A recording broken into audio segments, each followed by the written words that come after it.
And the music, they say, plays a heavy hand. It does. Too. It really does. I'll put our actors up on the screen here so we can all look at the stunning cast of characters. You've got Faye in the middle, and then this is the director on the right.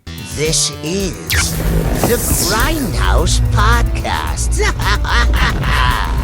We're coming to get you, Barbara.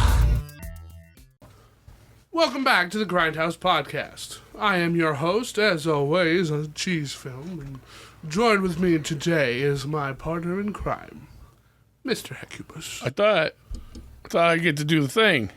Want to do it? You brought up a clapperboard. Clapperboard. Yeah, clapperboard. See, one of the more popular filmmaking icons. Yeah, totally. Which more than a camera. It really is more than a camera. It really is. But it's kind of pertinent to this episode. I think so. Although they don't ever use one, do they? No, he just has the camera. Yeah, he just is walking around with this camera, which I think is a very bold move, especially if you're going to be filming out into the wild open. To not use a clapboard. To not use a clapboard, but also you're not picking up any audio really at all. He's probably shooting just B-roll on an island that has 3 names. What are the other 2? Fog Island. I've never heard it called that. Do they say it in the movie? They did. Well, so I'll get to where that came from. Skull Island. That's and of course, the good one. Kong Island. I've seen that movie poster. You see the one I got? I did. Man, that one is so cool. What's cool about the one you got is on the back of this. Yeah, that one. I love that. The back of this Blu-ray has the poster. Oh, that's right there too. Oh, a lot of glare. Yeah. You'll notice today that I am behind the curtain, and that is because I'm filling in for Mr. Randy. He is under maintenance. Yes, he's got to be rewritten. His code's being rewritten. But this is King Kong from 1933. The original big monster movie. Yes. This one, I believe, comes out before any of the other ones. Wait. There's like the Lost World, that silent one. That's true. Yeah, I keep forgetting about the Lost World. Yeah. And some of this takes reference from that, too. Yeah. I, of course, have the Blu-ray. It's a Warner Archive, Warner collection. Yeah, I'd like to see the picture quality on that. It's pretty good. I'll bet especially for a movie from 1933. I watched it on YouTube because I thought it was streaming on Max. Is it not? Not anymore. That's annoying. Yeah, it is. And that was pretty good. Okay. It was pretty good. That's good. Probably a little better than VHS. I'd say this is about DVD quality. This one here, the upscaling. Yeah. But Kong himself looked great. Uh-huh. Which I was very impressed with because the puppets of these older movies don't usually look good under high-definition cameras. Right. Then that's another thing I wanted to see. Or high-definition resolution. And there are some bits of this where he does not look good. Are you talking about the big giant head? So the big giant head looks good. Like, image quality looks good. Uh-huh. When he moves and stuff like that, you can see the puppet effect. Right. Which, Now, I was noticing, and I had noticed this for the first time I'd seen it too, and every time, like his hair moves a lot. Is that what you think you're talking about, maybe? Well, so the hair moves a lot, but I just mean that, like, he doesn't move as smooth. It's not quite as smooth? Wow. Right. Yeah, I'd like to see that. That's funny. It's not jumpy. It's not, like, terrible. Right. It's jumpy, but it's not distractingly so. Okay. But, like, I mean, like, the Black Scorpion moved more fluid than King Kong did. Yeah. They had... Listen, there was more. Decades? When I was just thinking in the back of my head about the stop motion, and I think we're way wrong. I think there's a lot of stop motion stuff. Oh, because, what's his name? The guy that did that stop motion stuff was like inspired by other things and not just the Lost World. Okay. So, well, we can check into it. Well, and I'm not an expert in stop motion film. Right. I kind of just know the big popular stuff. Yeah.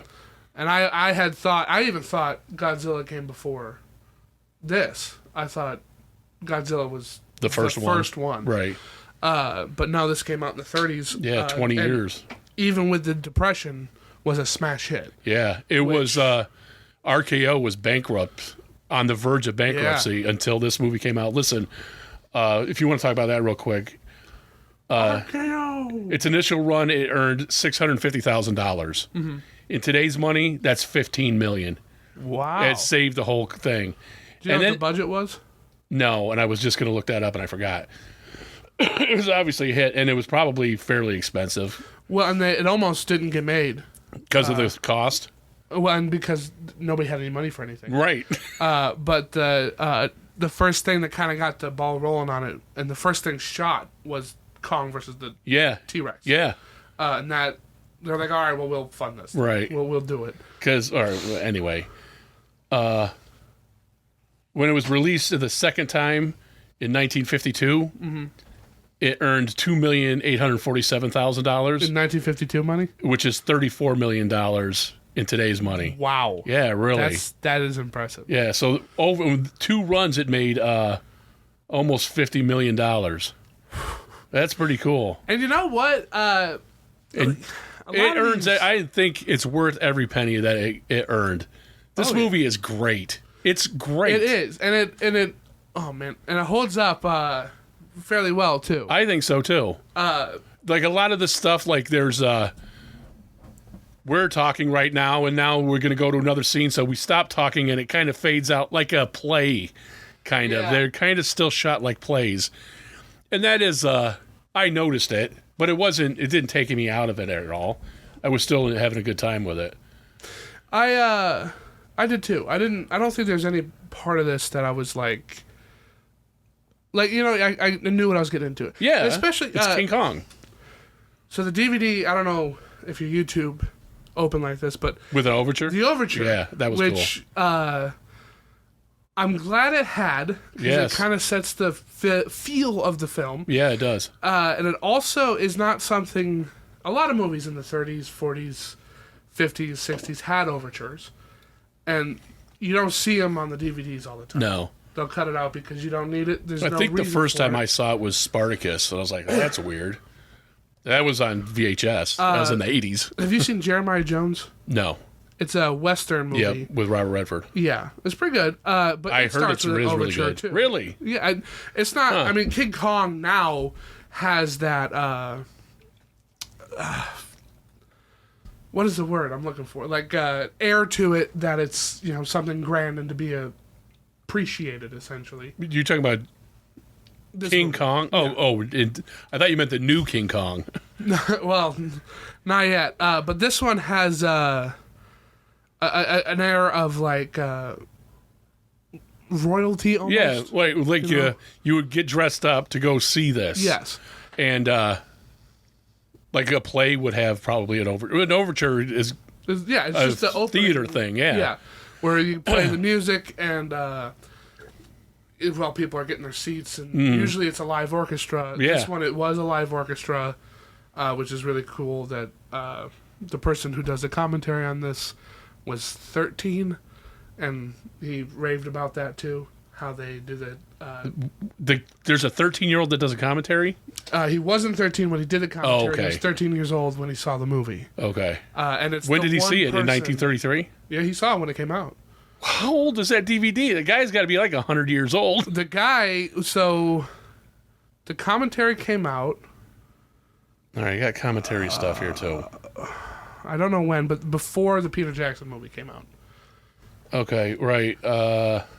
Films all time, blah, blah, blah. All right, the Criterion Laserdisc from 1984 has a commentary by Ronald Haver. Is that him? No. Okay. But it's the one person that was the first commentary for any movie. Really? Yeah. Was for this movie? For King Kong, yeah. Wow. On Laserdisc. That's cool. The Criterion, no, that's that one. Then in 2006, the DVD got commentary by Ray Harryhausen. That's who it is. It's Ray Harryhausen? You forgot his name? No, I was building up his name. I kept saying the one person that you wanted to do the commentary for this does the commentary for it.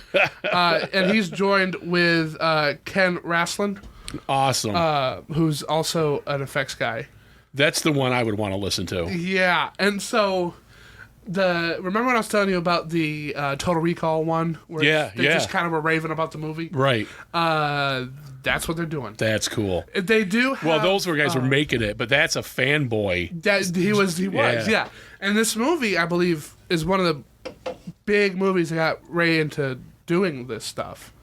Yeah, I read that it was King Kong inspired him to start making his own little movies, and then he had a career. Well, because he would then go on to do Beast from 20,000 Fathoms. Yeah, right.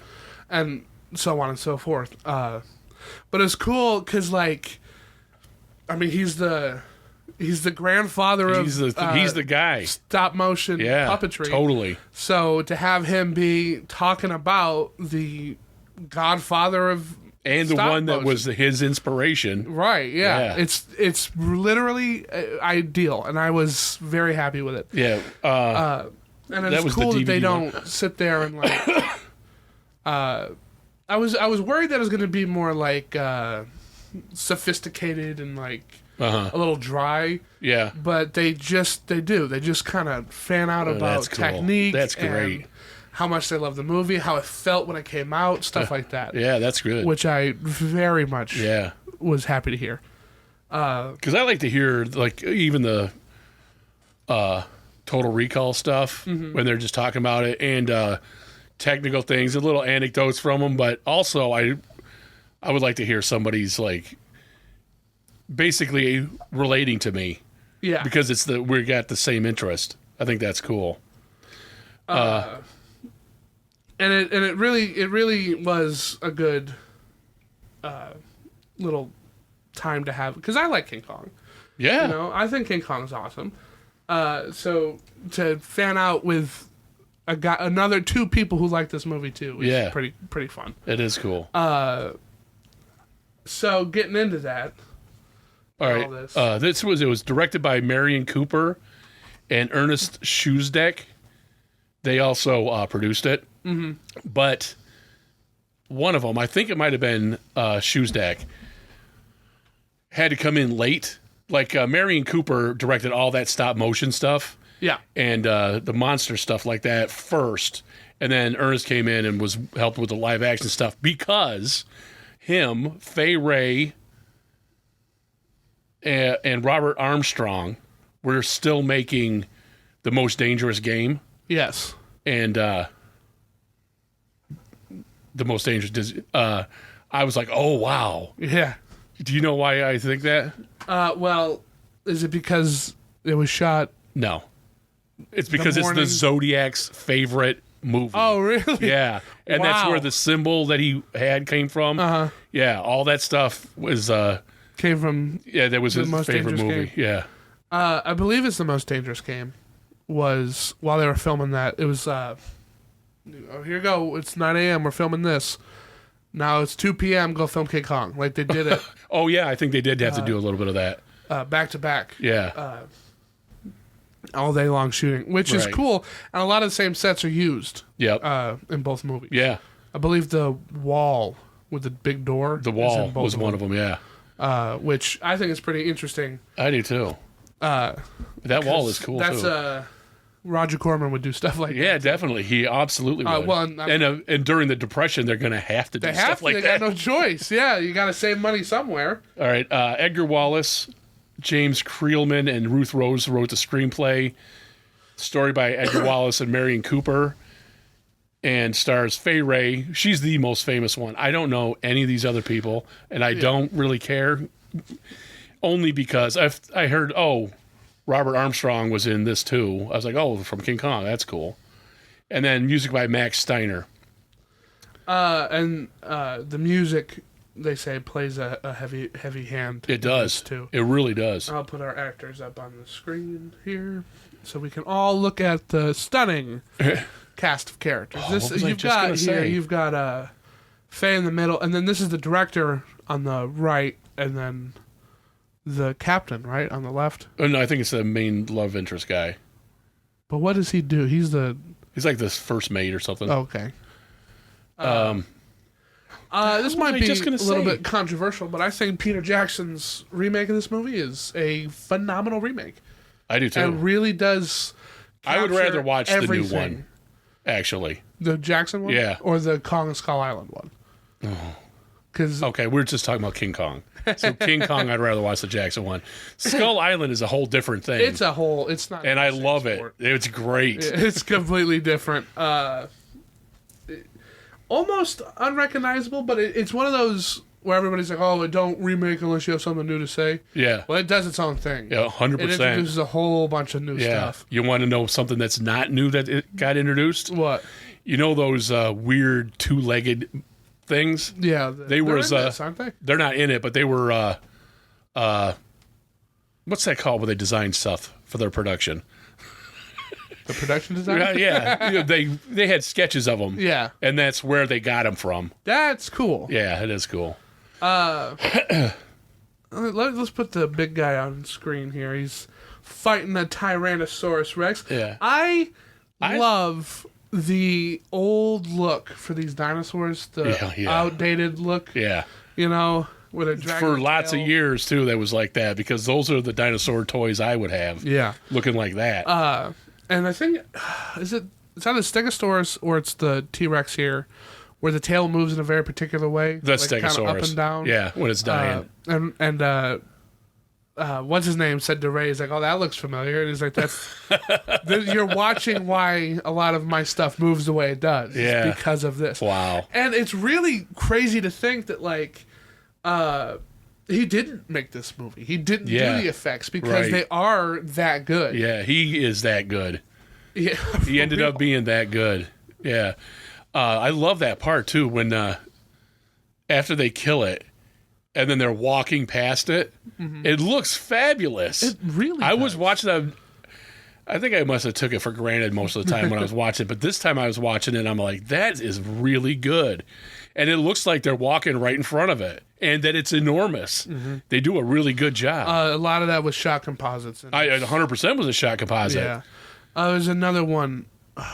And I was noticing, too, like when Kong's fighting the T-Rex and Fay Ray's on the thing, like there's trees and stuff. There's basically a frame that they're acting in front of, and then the thing could be blank so that they could put the rear projection shit in it. It's but you wouldn't think that unless you were looking for that. You know what I mean? Right. So, and I'm going to put this back up here because you just brought up a couple things. The rear projection was basically invented for this movie. Awesome. So this commentary will cut out every now and again to play the movie, which is... Oh, I like when that happens, too. Yeah. It kind of makes it feel like you're watching it with these guys. Yes, it really does. It doesn't feel forced, like somebody just has to keep talking throughout the entire duration of the movie. Exactly. And I like that. But they also will cut in interviews with, what's his name? Marion Cooper and Fay Ray. So every now and again, they'll stop. Ray and this guy will stop talking, and then something will happen about what they're talking about, and then he'll start talking about it. And it's some interview he had with a room full of people, right? Because you can hear it's kind of echoey, but you can also kind of hear where other people are laughing or cheering. And he talks about it as if it's like, hey, remember the scene when the dinosaur showed up? But he brings up that the technology and way they filmed a lot of this stuff was basically brand new and invented on the spot for this movie to get it to be made. I had heard one time somebody was talking about special effects. This is a long time ago. And they were saying that they don't even know how they actually did some of that stuff. Yeah, cause like to this day, like nobody can either figure it out or they just don't want to be... Well, yeah, they did this, and maybe they're a little wrong, but that's why I was so impressed with that Like they don't know how they did it. And like the tree part, that stuff looks really good. So, and then I'm going to put up here Kong about to take our damsel in distress, and you can see he's huge, and she's very, small. But then you've got the reverse shot where you've got that wall behind him too. Yeah. Yes. Yeah. They did not let Kong be shown without like trees or something in the shot too to give you that perspective of just how big he is, because he's not very big. He's not big at all. And I don't think he's ever a man in a costume. No. Like even like the hand and the head shots, they're just gigantic things to make Fay Wray looks, I gotta put that face on. I'm so glad you got it. Because I like the stop motion guy better than that one. That one looks kind of stupid, but you get to see people in his mouth. Yeah, and he rips that guy in half and stomps on a whole bunch of people. And rubs them in. Yeah, it's crazy. It is. It's horrific. I was watching it like thinking back at the time when this came out, and maybe that's why I was so impressed with that Stegosaurus part. But I'm like, this is okay.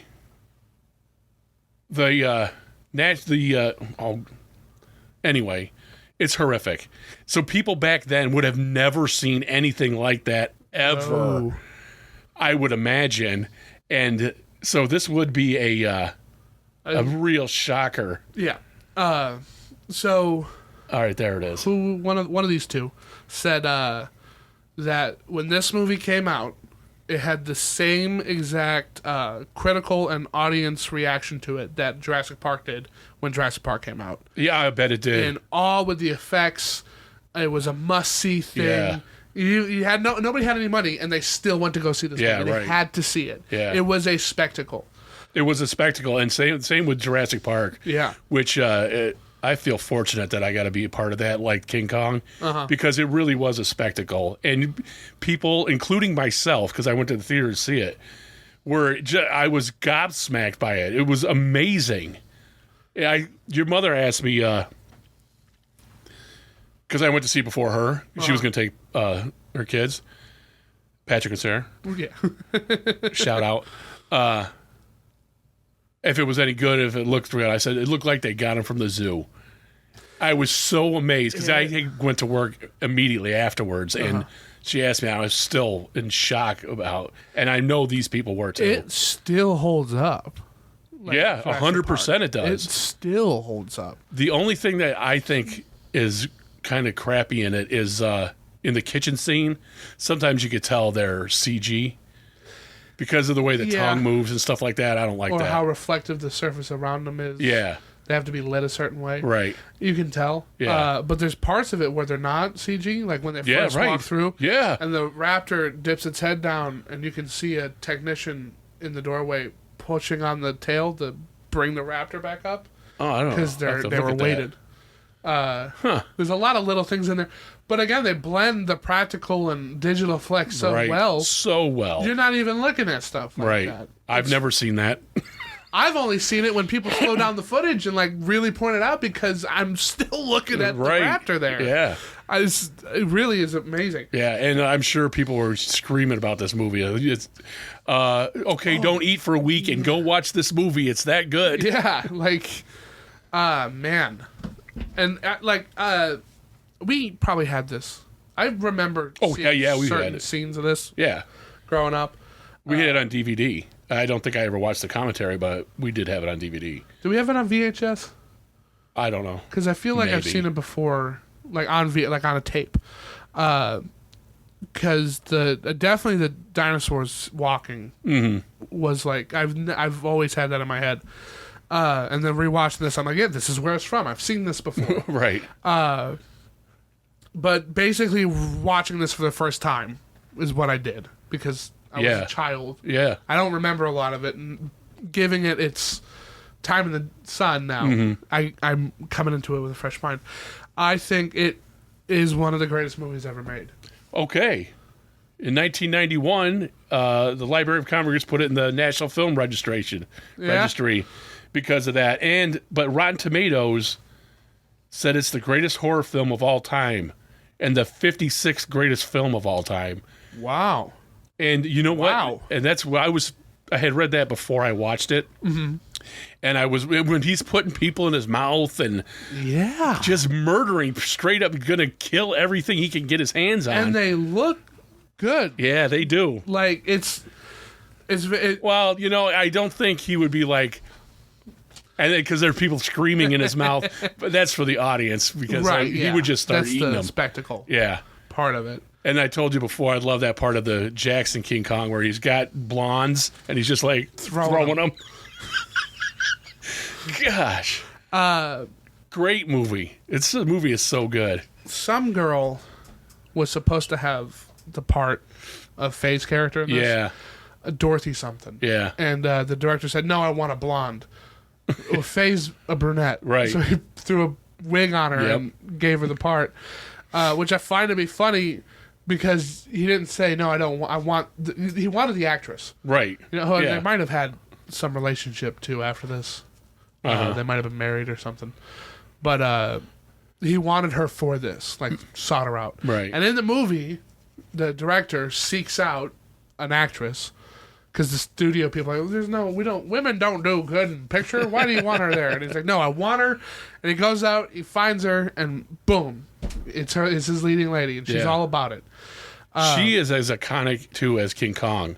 Oh, yeah. Because her name is Anne in the movie. But everybody always talks about, and when he takes Fay Ray to the top of the Empire State Building, and it's always Fay Ray. It's always Fay Ray. Well, it's even never, now, like I know it's Anne, and I can't think of the character's name because it's Fay Ray. Yeah, right. I have it written down too.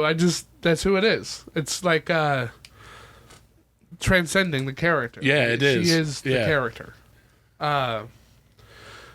They point out on the commentary that we have an overture. The overture stops. Yep. And there's no music until they get to that island. Right.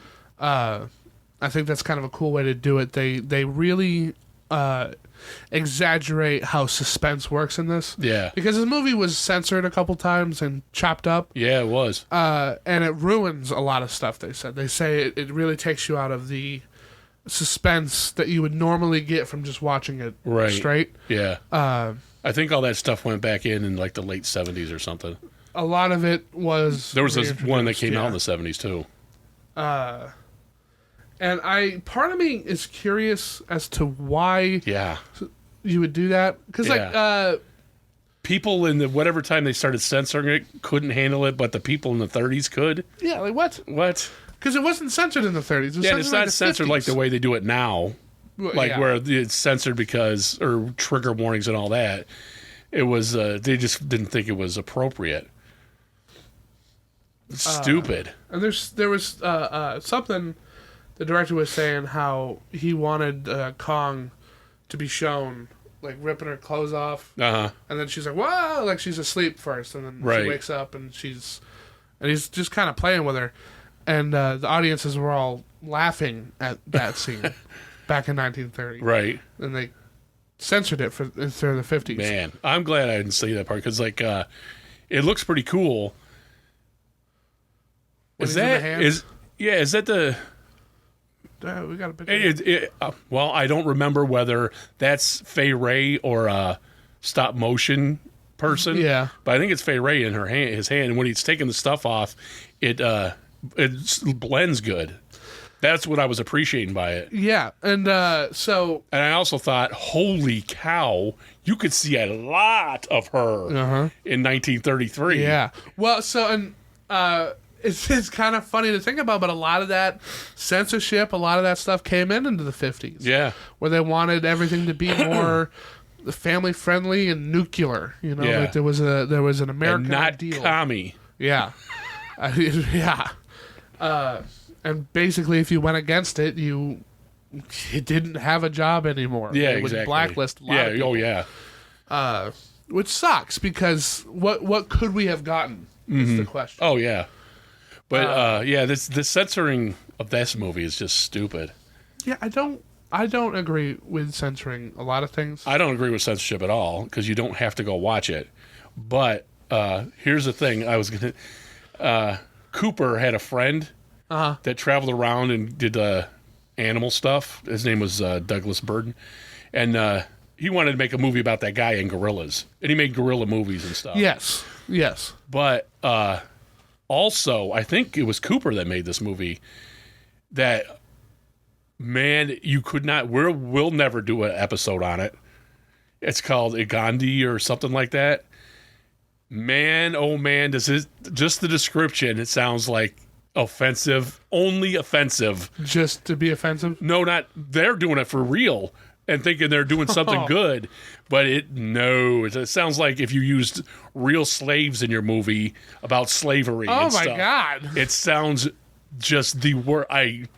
Now I got to see it to see how bad it is. How bad it is, yeah. But thank God this movie's not like that. I think that might have been one of the original ideas for this movie. Yeah, well, when I was reading about that movie, that's how it came up. It was kind of like that.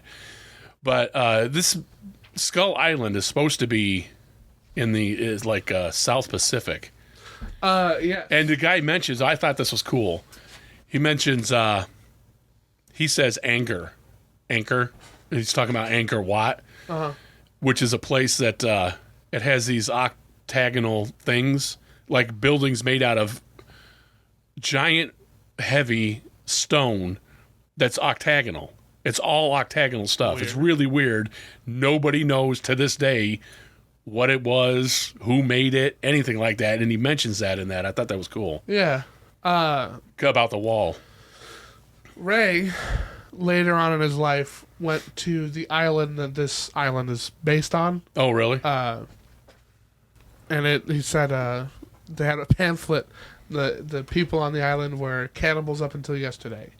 So he stayed on his boat. Yeah. And he said, there's a part of me that was disappointed I didn't get to see a giant ape. Oh, sure. But, you know. There's a part of me that's happy I didn't get eaten. For real, yeah. Like, and I was thinking about this, too, because the tribal people in this movie today. They look African. That's what my point was.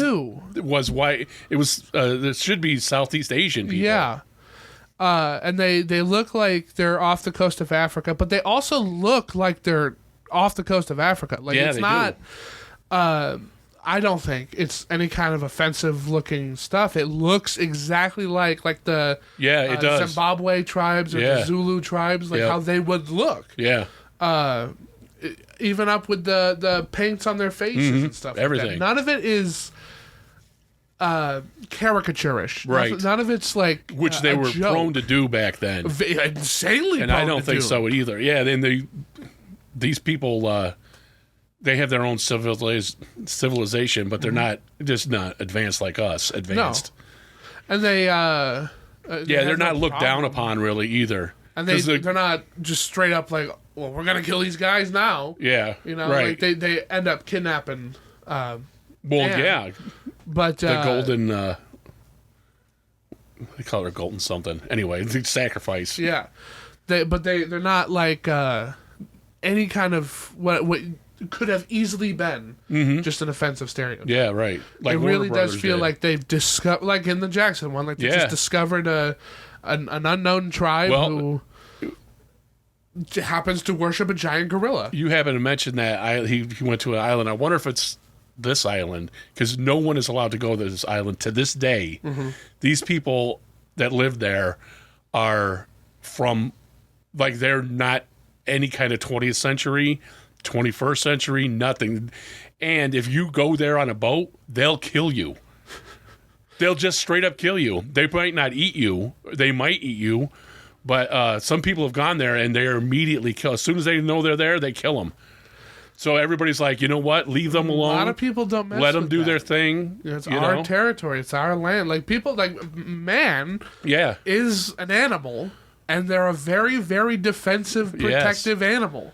But some people speculate that somebody went there and had a disease that they weren't accustomed to, and it killed a bunch of people. So now it's a superstition, and they see you die. There's I don't know where it is, but there's this guy who flew a drone over one of those untouched by society tribes, and they threw a javelin up at the drum. Killed it. But like you can see the footage, and the last thing the thing sees is the guy's hand. That is cool. That's awesome. And I mean, like they're all gathered around it, but it's not like they're scared. It's like they're defending themselves. Yeah. But humanity is so wild, man. Like it's crazy. But you were talking about how they look like natives, but not caricature natives, and the language they're speaking is no language. It's all basically gibberish. Mm-hmm. That they put time and effort in, hired a guy to make up that language. It was like a mixture of 2 or 3 different ones. I thought that was kind of cool. That is kind of cool. I'm gonna put up. You got a picture of one of the guys who is from the colony there, just to kind of show what he looks like. Because again, like you see this, and in anything made from this time, or even up honestly until like the 2000s, would have had these people being like, all you hear the drums and the unga bunga talk and all that kind of stuff. Exactly. And it's. And I want to touch. We're gonna do a kind of follow up to this in next week's episode with Godzilla and Kong, and they have a tribe in there too that I kind of feel like is a little bit more on the look how silly they are. Yeah, but it totally is. Just in comparison, like it's like night and day. Yeah, it is. And we'll talk about that next week. Yeah, we'll talk about that next week. Just kind of to give this movie a little bit more props. Yeah, like it needs any. But it really can have all the props timeless. it can get. What's that? It's really timeless. It really is timeless. Like you mentioned something earlier, made me think of when he's climbing up the Empire State Building. Yeah. And what a good looking. Yeah, that's pretty cool. I'm going to put that on screen too. And all that when he's climbing any of those buildings and grabbing the women out of them. And this looks great. If they really, it's supposed to be a scary, shocking face, and I could see that too. But if they didn't do it so much, I think it would be more effective. I think so too. Because he looks great from afar. Yeah, he looks silly up with your close shots, and he looks kind of like maybe they gave him meth or something. But those shots where you can see him in the window, and his eyes are looking around for the person, then he puts his arm in it. I think they look great, but he does look maniacal in them. And it gets a little silly. And another thing is, like, I'm very kind of blown away that it's not a guy in a suit. Like, I don't know why they didn't do that, but it's not. Because it looks better. It does look better. It just, period, looks better. Yeah. It takes more time. And that's what makes it better, I guess, because a guy in a suit you could get done in an afternoon. This you get it's a work of art. 5 seconds took 2 weeks. You also when I cannot remember this guy's name. Marion, he had the idea. He had some drawings that you have brought up. Some of them being King Kong himself. Some of them are the weird creatures on this island. Yeah. And they had a treatment. He had a 20-page treatment for it. He didn't have a script yet. Yes, right. And a lot of this was written on the set. On the set. But he had one line of dialogue that he had written, and he carried it throughout the entire thing while they were doing this whole production. And they made it into the film. Do you know which line it is? No. It's the last line. Oh. It wasn't the airplanes that killed them. Right. It was Beauty that killed the Beast. That was the line that he was like, this has got to be in it. And it is one of the absolute most iconic lines in all of cinema. I'll make him offer they can't refuse. For real. Like I am your father. It is that good. There it is. Play it again, Sam. Although they never say that in that movie. Well, you played it for her, Sam. You're going to play it for me. Let's stop recording on me. I hate when that happens. All right. So we haven't really gotten talking about the nitty-gritties here. So let's see what I have on my notes. I was going to talk about. Huh? I was just looking. I was going to mention something while you were telling that story about the line.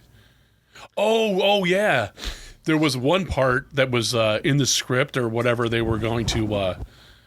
It didn't ever get filmed, I don't think. Oh, no, it's part of it did get filmed. Because there's a version, you could see it, where they go into an area that's full of giant bugs. Uh-huh. And that's why it's in the Jackson one, the Peter Jackson ones, because that's just so cool. And that part is horrific. That Peter Jackson one. It probably wouldn't be as scary in the 1933 King Kong, but man, is it disgusting in the new one. And Peter Jackson said he made a point to have that scene in there just to make sure, because he wanted to see it when he was a kid. Right. You know what I mean? But man, that's one of my favorite scenes. what scene? Oh, in the Jackson one? Yes. Yeah. Is when they go down to that bug pit. Oh, God. Then when that guy goes on his head. Oh. I think that's stop motion guy. Or, I mean, motion capture guy. That is the motion capture guy. What the heck's his name? It's Andy Serkis. Andy Serkis, yeah. When that thing goes on his head, oh, man. Because they're over there, they're getting his buddy. Yeah. And he don't want him to get his buddy. Whew, man, that's the part that sticks to me the most, too. Yeah, me too. Because it's quiet. And this part, yeah, it is. And you just hear clicky giant bug sounds. And he's like, "Ugh," and then, it's like my skin crawls. Mine man. too. Like, it's cool seeing the giant grasshoppers at the restaurant. Yeah, right. Or then he's climbing up the wall there, and like a huge claw will come out and pull him in. But man, those worms, they're gross. Yeah. Ooh. That part. I kind of want to know how they would have done it in this. You know, well, like, it probably would wouldn't have been that. It just would have been big spider-looking things. Yeah, kind of just stomping around. Yeah. Probably. But that and the part where King Kong has her up in his little area, and she's running this way, and he flicks her. Yeah. And he's just like playing with her and stuff. Yeah, I think that's cool.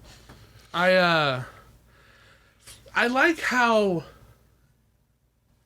they kind of grow to respect each other in the Jackson one. Yeah, I was good thinking that, and I was thinking of it when I was watching this.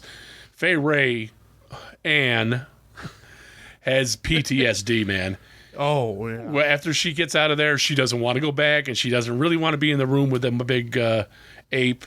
But in the Jackson one, yeah, they totally get a relationship, and she doesn't want him to get killed.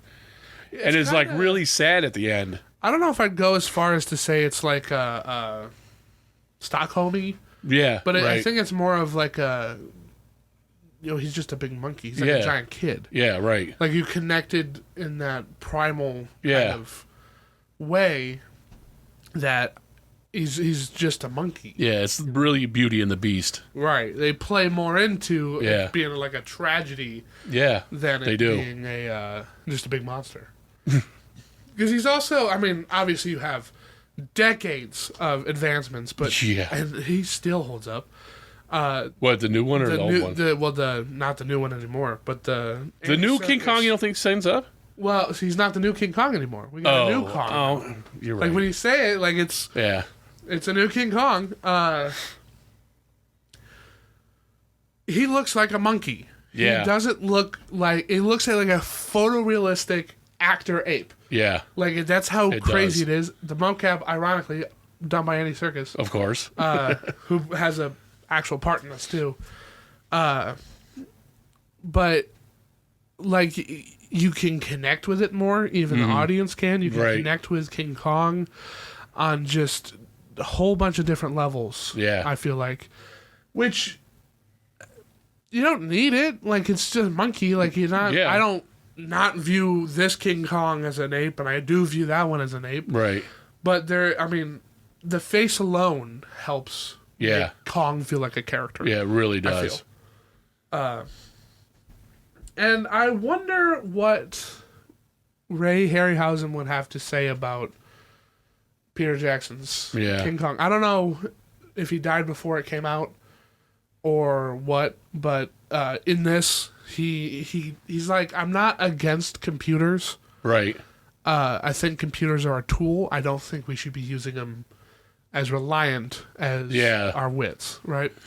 And he's right about that too. Yeah, I do. And like, so there's a part of me that grew up in the 2000s where everything was digital, where I was like, yeah, it's just what it is. Mm-hmm. Like, it doesn't take away from a practical effect. It's a digital effect. It's just a different thing.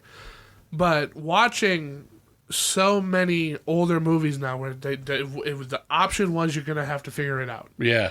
Or it's not in it. Yeah, that's it. Figure it out or forget it. There's your two options. I think it really works. Yeah. And I think it works better in a lot of cases. And a lot of cases it does. It's because we've gotten to a point where a video game and a movie are almost on the same line. Mm-hmm. But, like, I don't think a lot of digital effects look as good now today as they did even in the early 2000s. Yeah. I don't know why that is. I think we have more money, more experience, more talent. Right. Why does Davy Jones look so good? Yeah. Why does Iron Man and the first Iron Man look better than anything they have been going on now? Yeah. Somebody also, I kind of wish I watched this video, compared MODOK in the Ant-Man movies and why he looks like that. Right. And then, like, Star Wars. Like, it's the same company. Yeah.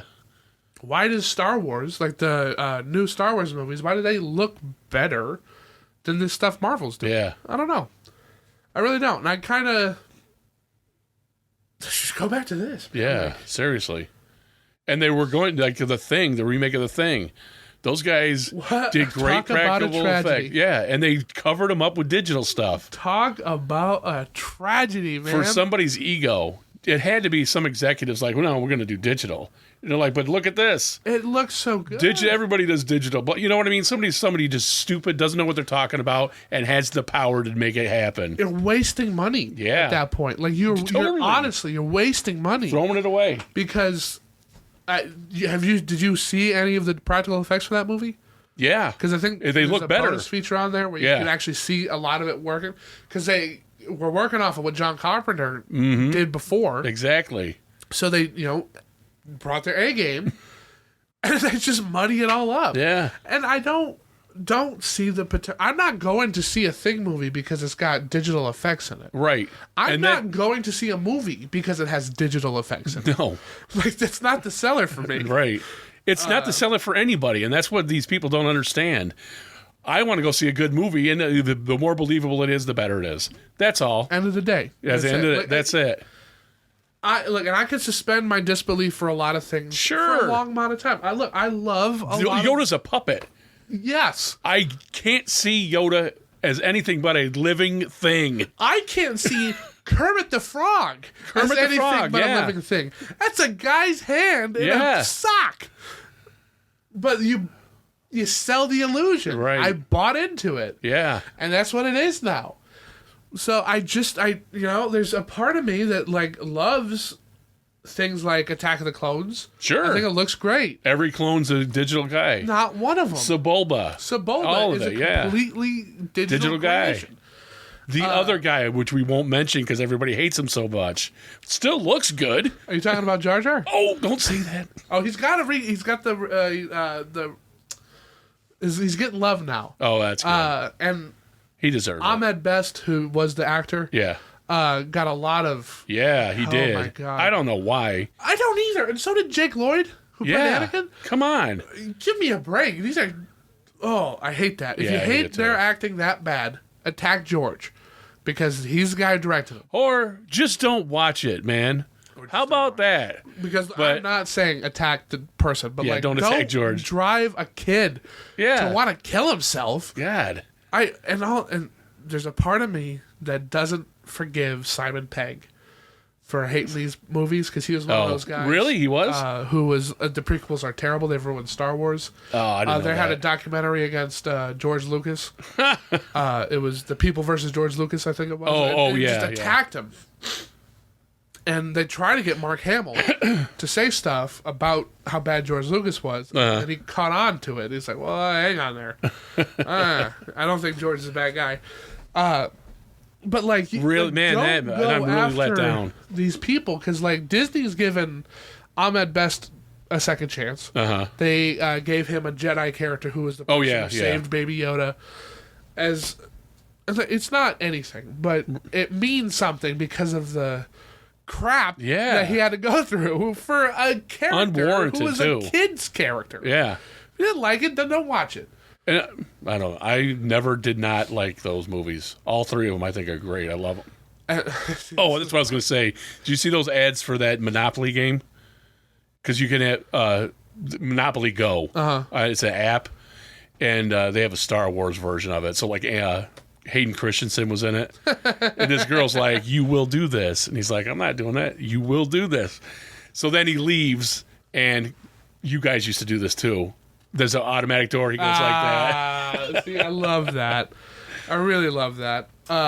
Let's just say, too, episode 3, a 20-year-old movie, was the number 2 movie. Again. Yeah. So Again. it was number 1 then. It is number 2 now. Oh, man. So suck it, Simon Pegg. Who I really like. I do. I like the man. He's in A New Hope. Not A New Hope. A New Hope Part 2, The Force Awakens. He plays the Ungar Pluck. Oh, yeah. Ray's... talk about him. Come on, man. And, like, I understand that if you grew up with the original trilogy, you loved it, it was your thing, that's awesome to hold on to. George Lucas did not write or direct 5 and 6. Right. He was a producer on them. He had a lot of say. And, like, the story. Yeah, well, he had the roadmap that people went off of. Yeah. But a lot of George Lucas, that George Lucas has all the say in, are episodes 1 to 4, and the Clone Wars is first 2 to 3 seasons. Yeah. If you don't like episodes 1 to 4, then you probably didn't like George Lucas's vision. Yeah, really. Because that was George Lucas's vision, and if you don't like the majority of them, then you're not really into it. Yeah. And it really I think sucks. a lot of it, though, was... it was like 30 years later, and people like me have watched Star hundreds, literally, of times. Yeah. Had hours-long conversations, make friends over this stuff. You know what I mean? It's a big part of your life. Now I have an idea of what this is going to be, and if you don't do that, I'm disappointed. Because there's nothing wrong with any of that. Like, people talk about, why are we talking about Star Wars in this King Kong movie thing?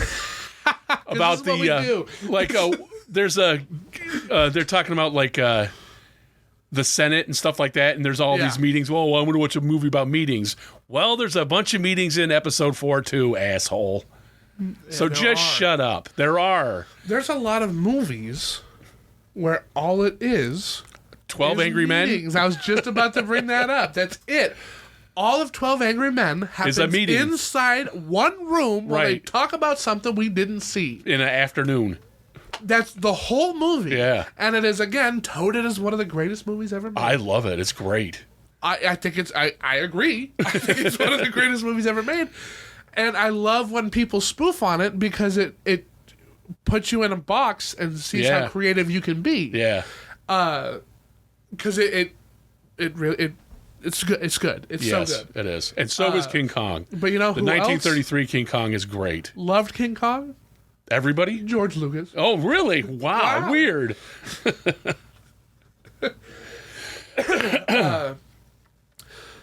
Just to kind of cap that off, the reason why I know George Lucas liked it is because in the Clone Wars, he has a Zillo Beast, which is basically a kaiju. It's a giant dragon Godzilla kind of thing, which is indicative to these movies. Yeah. It's also an early American movie, and he was all about those too. Sure. He is a movie lover. He is an artist before he is a filmmaker, he's an artist before he is anything. Yeah. He left the Directors Guild. Yeah. Kind of guy. Like it wasn't about the prestige. It was about making the stuff. Yes. Which is why Steven Spielberg is so good, because they're best friends. Exactly. And they work off each other really well. Yeah, they do.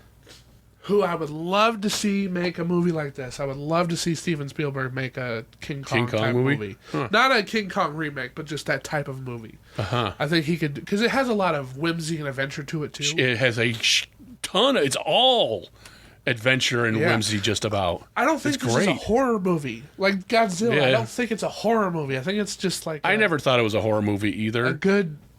adventure movie. But now after watching them step on the people and eat them, and I can see why the people back then... You've got to go to that mindset. Because what was a horror movie in the 30s? Yeah. You know what I mean? Dracula. Exactly. Like, you had Frankenstein. Yeah. Like, that's this, you know? And, like, compared to nowadays, even Frankenstein and Dracula, they're not as horror-y as what we have now. No, you know, they're dramas that are good. Yeah, they're just... got a monster in them. Exactly. They're just... Yeah, exactly. But I took so many notes on what they were saying, and they did kind of what we were doing. They just kind of raved about it. They were just like, this is just so impressive. Let's see if I have any highlights. The director said that the TV cut of this movie ruined it, and he hates it. And that when they re-edited the movie to put all the stuff they took out back into it, is when it's good. And, I mean, obviously, a guy whose movie was completely tampered with is going to think that the... Yeah, they ruined it. Yeah. My movie. I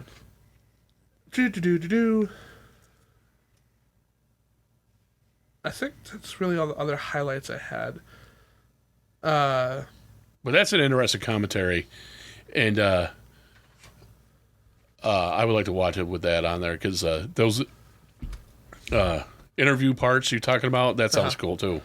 They said when Faye is on the boat with the director, and he's rolling a picture, and she's in her dress, they said that's the last time she's going to look good, because from that moment on, it's all a downhill slope until she's swimming in the water. And I was like, he's like, obviously when she's in the water. And I was like, oh, okay, what does that mean? Good? She's got, her clothes are all ripped up. And you can almost see her boobs. Oh, you perverts. Two old guys in a room. Get out of here. The Skull Island also was a matte painting. Obviously, we all knew that, saw that coming. But I opened this podcast saying that it was Fog Island, Skull Island, and Kong Island. Yeah. Ray Harryhausen, for some reason, changed the name of this island every single time he brought it up. Oh, really? Yeah. That's cool. I don't know why. That's awesome. I thought initially that he did it because somewhere along the lines, oh, well, this is Fog Island. No, this is the other island. This is Skull Island, you know? But no, he just... Fog happened to be on the screen at the time, so he just called it Fog Island.